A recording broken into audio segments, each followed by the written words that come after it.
Good morning. Today I am going to present last part, that is part 10 of evaluation of symptoms in series of evaluation of symptoms and its repertorial use.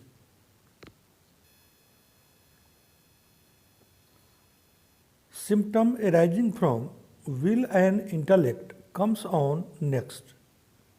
Symptoms arising from will and intellect comes on next, such as insatiable desire to travel, calcarea fos. Symptoms of memory disorders deserve the lower value in the mental. Example, forgets what he has just read, like cases.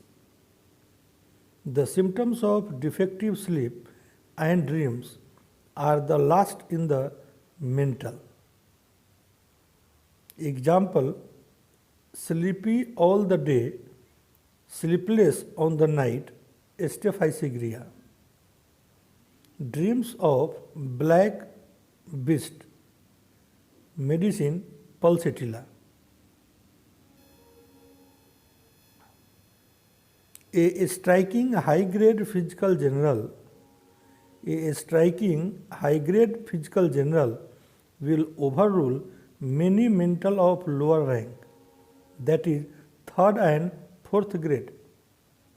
In a case when the patient presents some symptoms of concerning memory and sleep, but at the same time there is a strong physical general of even little change in temperature causes aggravation in the complaint. Arsenic, ranunculus bulbosus, verbescum. Then the physical general will deserve more value than the low ranking mental.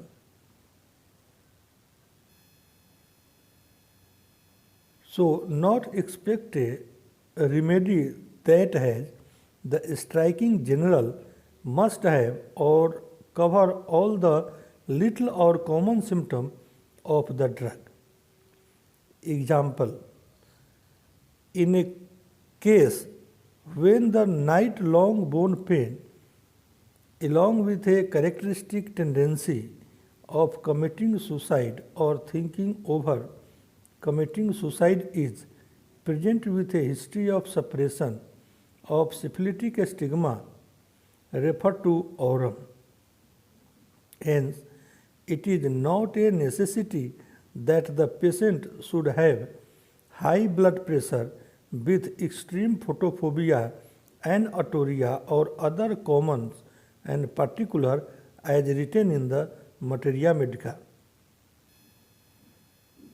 When a particular pattern of derangement present in many elements, it becomes then a general characteristic symptom. That is, a stitching pain of bryonia and a stitching pain of epismale, wandering pain of pulsatilla gallicarum. So, this is peculiarity of medicine according to nature of pain.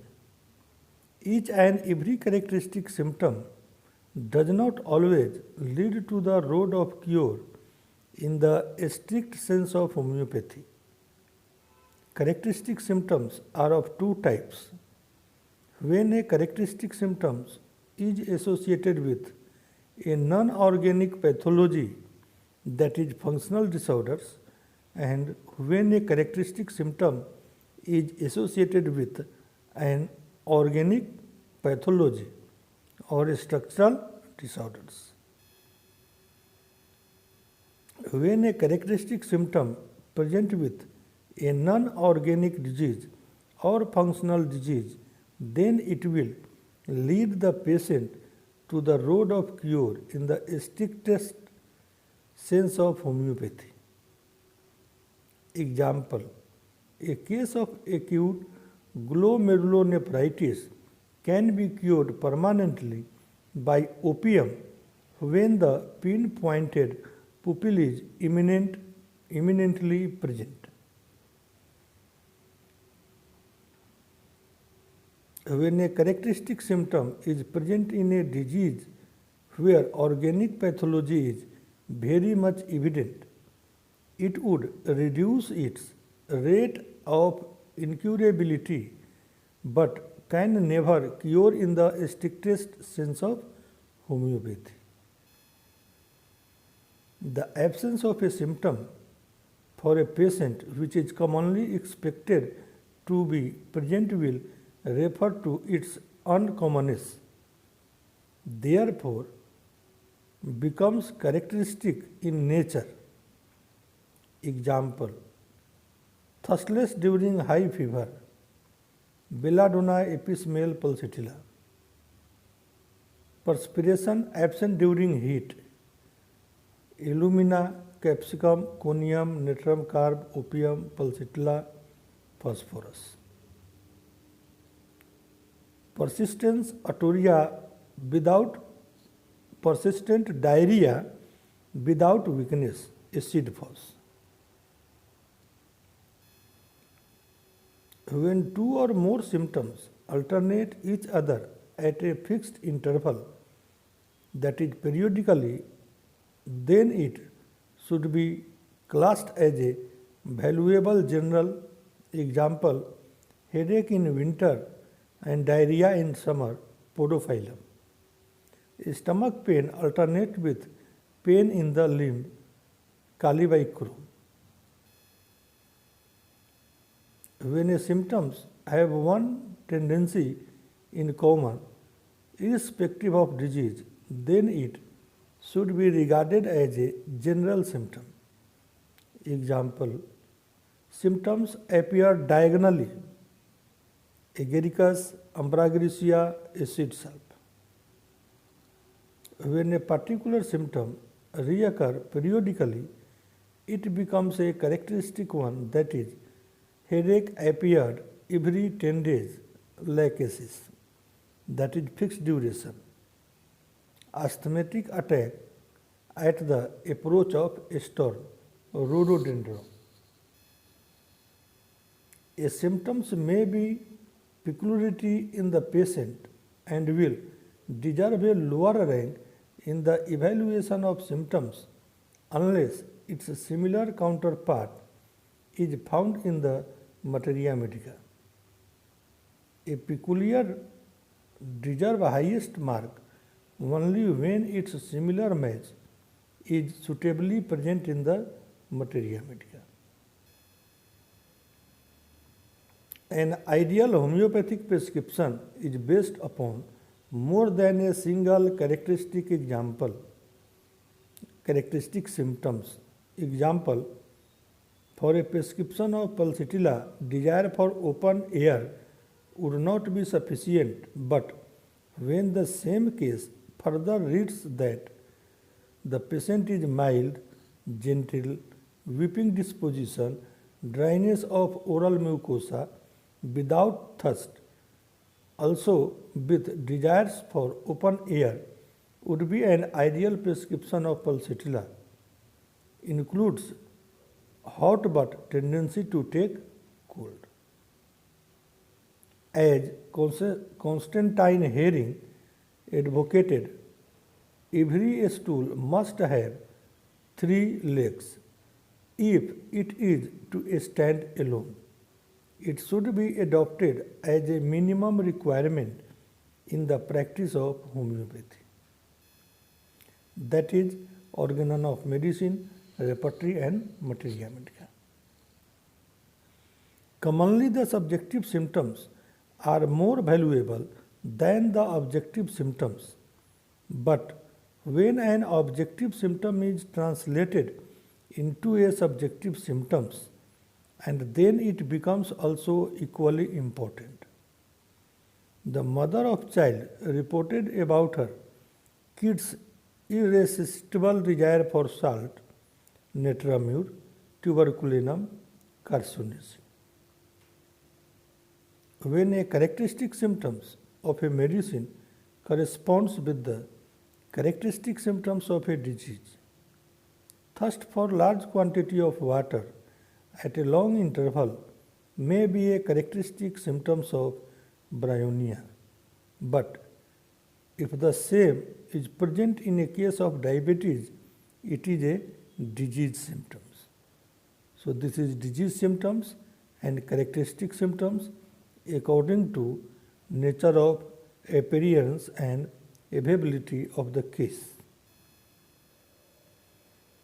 A single remedy rubric has a high weightage in the reportorial work.